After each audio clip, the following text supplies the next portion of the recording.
Hello everyone, আসসালামু আলাইকুম। কেমন আছো সবাই? আশা করি সবাই ভালো আছো। আমরা আলহামদুলিল্লাহ সবাই ভালো আছি।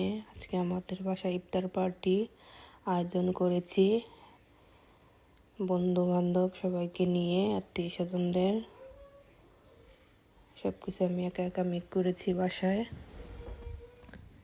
দেখতে দেখতে রোজা শেষ হয়ে গেল। আমাদের 23 রোজার আজকে ইফতার, আর মাত্র 7টা রোজা আছে, এরপরে ঈদ।